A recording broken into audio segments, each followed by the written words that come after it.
Hello student, स्वागत है आपका हमारे चैनल एग्री इन्फो 24 में। तो मैं अमन सिंह आपको बताने वाला हूँ कोशिका के बारे में, जो कि मैं कोशिका का पार्ट 1 और पार्ट 2 पढ़ा दिया हूँ, जो कि बहुत ही आसान भाषा में। अगर आपने उसे नहीं समझा है या वो वीडियो अभी नहीं देखा है तो मैं आपको लिंक डिस्क्रिप्शन में दे दूंगा, जाके उस वीडियो को देख लीजिएगा। तो मैं पार्ट 2 की बात करता हूँ। मैंने पार्ट 2 जो एंड किया था, लास्ट तक जो बताया था, वो मैंने बताया था कि जो ज़्यादा सेल डिवीजन होने की वजह से हमारे शरीर में अगर ज़्यादा सेल डिवीजन होता है तो शरीर के अंदर गांठ पड़ जाती है और ज़्यादा मांस टाइप का निकल जाता है और गांठ पड़ जाती है, जिसकी वजह से हमें कैंसर हो जाता है शरीर के अंदर। इसलिए ज़्यादा सेल डिवीजन भी होना बहुत ही हानिकारक होता है शरीर के लिए। और आपको बता दें कि सबसे कम जो होता है सेल डिवीजन जो होता है वो ब्रेन में होता है, जो कि न्यूरॉन सेल में बिल्कुल सेल डिवीजन नहीं होता है, और ग्लियल सेल में सेल डिवीजन होता है, जिसकी वजह से कभी कभी वो ट्यूमर का कारण बन जाता है। यानी कि ब्रेन ट्यूमर जो होता है वो ग्लियल सेल की वजह से होता है, क्योंकि वहाँ पे सेल डिवीजन होते हैं और वहाँ पे गांठ बन जाती है, जिसकी वजह से ब्रेन ट्यूमर होने का खतरा रहता है। और आपको बता दें सबसे ज़्यादा जो सेल डिवीजन होता है वो लीवर में होता है, जो कि अगर हमें चोट भी लग जाती है, लीवर डैमेज भी हो जाता है, तो फिर इसमें क्या होता है कि ये फिर से रिकवर बहुत जल्दी होता है। लीवर जो है बहुत जल्दी रिकवर होता है। ठीक है, तो आप बात करते हैं कोशिका के एंडोप्लाज्मिक रेटिकुलम के बारे में कि एंडोप्लाज्मिक रेटिकुलम कोशिका में होता क्या है। तो आपको बता दें कि ये जो होता है वो कोशिका का कंकाल होता है। जैसे कि हमारे शरीर को खड़ा रहने के लिए एक ढांचा देने के लिए कंकाल की जरूरत होती है, तो वैसे ही कोशिका को ढांचा देने के लिए एंडोप्लाज्मिक रेटिकुलम की जरूरत होती है। यानी कि ये जो होता है कोशिका का कंकाल होता है। और एंडोप्लाज्मिक रेटिकुलम जो होता है वो दो भागों में बटा होता है। एक रफ सरफेस होता है और एक जो होता है वो स्मूथ सरफेस होता है। जो रफ सरफेस वाला जो भाग होता है वो खुरदरा होता है, वहाँ पे डॉट डॉट पाए जाते हैं। वो क्या करता है, प्रोटीन का निर्माण करता है। अब आपको बता दें प्रोटीन का निर्माण कैसे करता है। तो जो रफ सरफेस वाला भाग होता है जिसमें खुरदरा पाया जाता है, डॉट डॉट पाया जाता है, वो जो डॉट डॉट जो होता है वो राइबोसोम होता है, जो कि प्रोटीन का निर्माण हमारे शरीर में करता है। ठीक है, और जो स्मूथ पार्ट होता है एंडोप्लाज्मिक रेटिकुलम का, वो क्या करता है, हमारे बॉडी में फैट का निर्माण करता है, यानी कि हमारी बॉडी में फैट को बनाता है। आपको बता दें कि जो एंडोप्लाज्मिक रेटिकुलम जो है, ये जो इसमें क्या होता है, राइबोसोम पाए जाते हैं, जो कि वो प्रोटीन का निर्माण करते हैं। ठीक है, और राइबोसोम को आपको बता दें कि इसे प्रोटीन की फैक्ट्री कहा जाता है। अब देखिए प्रोटीन की फैक्ट्री कैसे, जैसे कि 20 एमिनो एसिड से एक प्रोटीन का निर्माण होता है। ठीक है, तो जो 10 एमिनो एसिड होते हैं वो तो हमारे शरीर में जो होता है पहले से ही पाए जाते हैं, पहले से ही हमारे शरीर में उपस्थित होते हैं। लेकिन जो 10 एमिनो एसिड और बचते हैं उसे हमें खाने में लेना पड़ता है।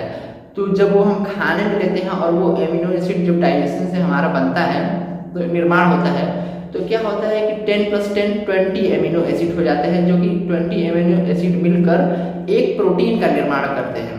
ठीक है, अब आपको बता दें कि प्रोटीन का क्या कार्य होता है हमारे शरीर में। ठीक है, तो प्रोटीन जो होता है वो हमारे शरीर की वृद्धि में सहायक होता है, हमारे शरीर की बढ़ोतरी या वृद्धि करने में सहायक होता है। ठीक है, और हमारे शरीर को मेंटेन रखता है। जैसे कि हमें कहीं चोट लग जाती है या कहीं घाव लग जाता है, तो वो जो घाव है वो किस वजह से भरता है, जो हमारे शरीर में प्रोटीन है उसकी वजह से वो घाव भर जाता है। प्रोटीन की वजह से घाव का मतलब भराव हो जाता है, यानी कि वो इसलिए बॉडी हमारी प्रोटीन की वजह से मेंटेन रहती है। ठीक है, और ये एक बैकअप ऊर्जा का काम करता है प्रोटीन।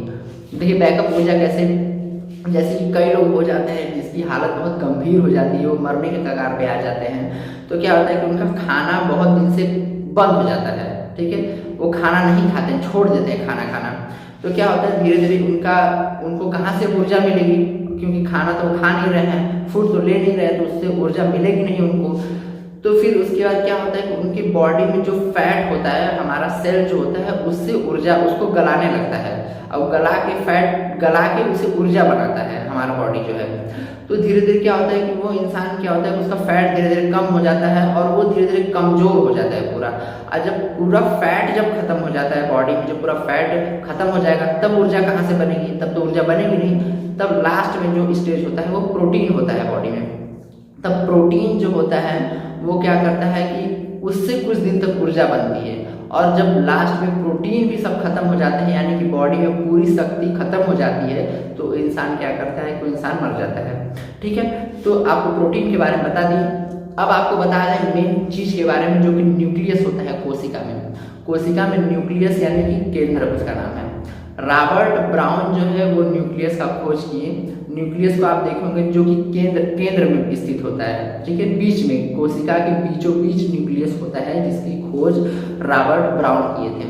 ठीक है, अब आपको बता दें कि कोशिका का जो केंद्रक होता है वो क्या कार्य करता है। ठीक है, तो ये पूरा कंट्रोल करता है, पूरे कोशिका को कंट्रोल करता है, यानी कि मेंटेन रखता है और कंट्रोल रखता है, जो कि एंडोप्लाज्मिक रेटिकुलम होते हैं, राइबोसोम होते हैं, लाइसोसोम होते हैं, ये जितने भी सब होते हैं सबको ये कंट्रोल करता है अपने अपने वर्क। जैसे कि हमारे बॉडी को कंट्रोल कौन करता है, ब्रेन कंट्रोल करता है, तो वैसे ही कोशिका की सभी चीजों को कंट्रोल कौन करता है, न्यूक्लियस। इसीलिए कोशिका न्यूक्लियस को कोशिका का ब्रेन कहा जाता है। ठीक है, अब मैं आपको बताने वाला हूँ लाइसोसोम के बारे में। ठीक है, लाइसोसोम क्या होता है। कोशिका में लाइसोसोम पाया जाता है, जो कि इसके अंदर होता है जल अपघटक एंजाइम। ऐसा एंजाइम होता है, जैसे कि ये क्या करता है, किसी चीज को मार देता है या खत्म नष्ट कर देता है। जैसे कि आप जानते हैं कि कोशिका में जो लाइसोसोम होता है उसे हम कहते हैं आत्महत्या की थैली।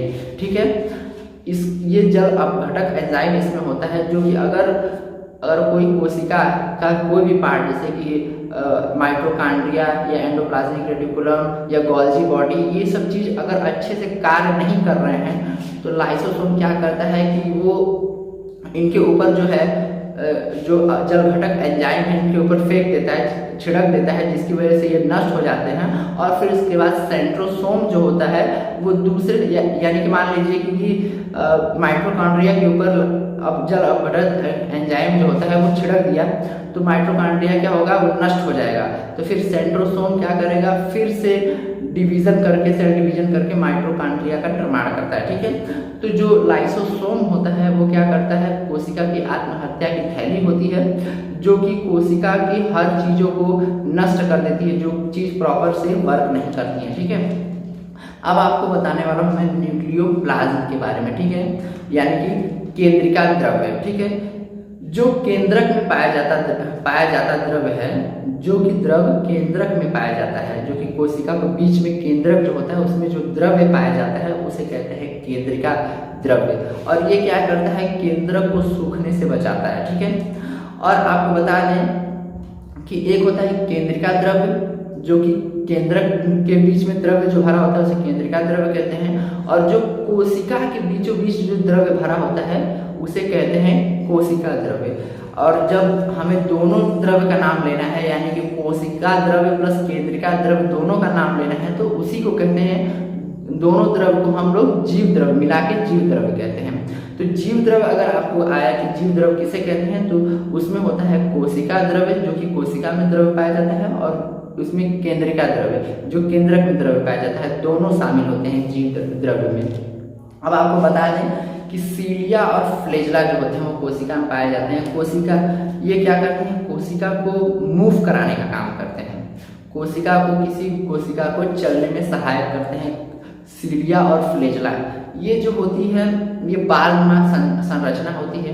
जैसे एग्जाम्पल में आपको बता दें कि ये स्पर्म जो होता है, स्पर्म जो होता है वो मूव करता है, जो ह्यूमन बॉडी में पाया जाता है, जो कि मेल में पाया जाता है, स्पर्म वो मूव करता है, अपनी पूंछ के सहारे मूव करता है। तो इसमें बालनुमा संरचना पाई जाती है, इसी के कारण वो मूव करके जाके अंडाणु से यानी कि ओवम से जाके निषेचन करता है। तो ठीक है, तो इसमें क्या होता है, सीलिया और फ्लेजला जो होते हैं वो पाए जाते हैं। और लाइसोसोम की बात करें, जो कि आत्महत्या की थैली होती है, वो ब्लड में नहीं पाया जाता है। ये बहुत ही इंपॉर्टेंट चीज़ है कि वो ब्लड में पाया नहीं जाता है। अगर वो ब्लड में पाया जाता है तो वो ब्लड के सभी अणु को खत्म कर देता है, इसलिए वो ब्लड में नहीं पाया जाता है। ब्लड कैसे मरता है, जो भी ब्लड होता है, आरबीसी जो होता है, वो 120 दिन तक जिंदा रहता है हमारे बॉडी में।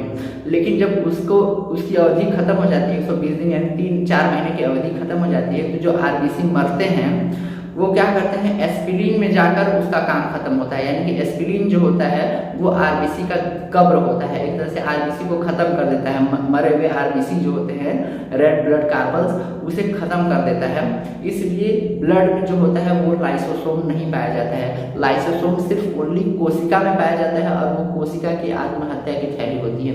आशा करता हूँ कि आपको ये वीडियो समझ में आया होगा।